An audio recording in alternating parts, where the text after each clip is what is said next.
A white SUV sits under studio lights. Roof-mounted LiDAR pod, 13 cameras, 6 radars.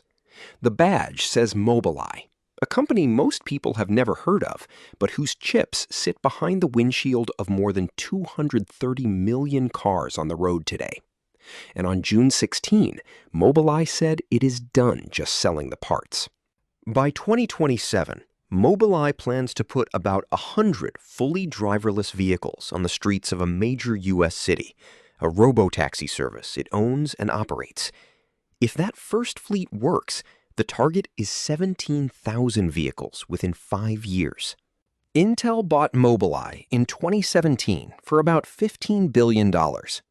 Mobileye makes the IQ processor, a specialized chip for reading road scenes, along with cameras, perception software, and a global road mapping system called REM. If your car has lane keeping or automatic emergency braking, there is a good chance Mobileye hardware is running it. Their top-tier system, Mobileye Drive, runs 2 independent perception paths, one camera only, one radar and LiDAR. The car acts when those views agree. 13 cameras, 3 long-range LiDARs, 6 short-range LiDARs, 6 radars, all feeding multiple IQ chips. Mobileye calls this true redundancy. Here is the problem. Mobileye built one of the best autonomy toolkits money can buy. But the companies winning robotaxi attention are not shopping for toolkits. They are building the full machine themselves. Waymo designs its own sensors, writes its own software, runs its own fleet, and handles its own rider app. Zoox built a vehicle from scratch around the passenger. Tesla plans to use cars it manufactures at scale. Each one controls the loop from perception to passenger. Mobileye's old model was straightforward. Build the best brain, sell it to automakers, let them handle the fleet. But then Mobileye misses the passenger behavior, the operational data, and the ride economics that make robotaxi services better over time. So now Mobileye is going vertical.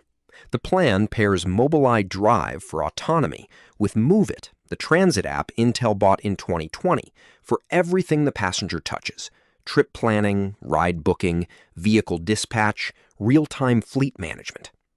Mobileye also plans teleoperation, remote human help for situations the car cannot resolve alone. The uncomfortable part?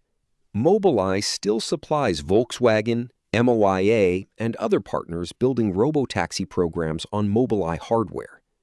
At CES in January, Mobileye showed more than 100 autonomous ID buzz vans running Mobileye Drive for VW and MOIA.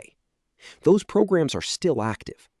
Now Mobileye is telling those same customers, we will keep selling you the technology, and we are also running our own competing service. Officially, these businesses complement each other. But if you are Volkswagen and your chip supplier launches a rival robotaxi fleet in your market, that is a different conversation. There is a lot still undefined. The launch city has not been named. The vehicle platform has not been confirmed. Permits, insurance, depot infrastructure, safety validation, all still ahead. Mobileye has been here before, too.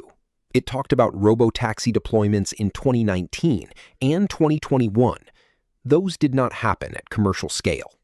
The technology has improved, but timelines in autonomous driving have a habit of slipping.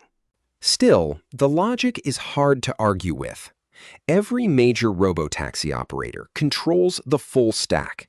A supplier that only sells parts does not get the data, does not capture the ride economics, and eventually watches customers either succeed without needing it or fail while trying.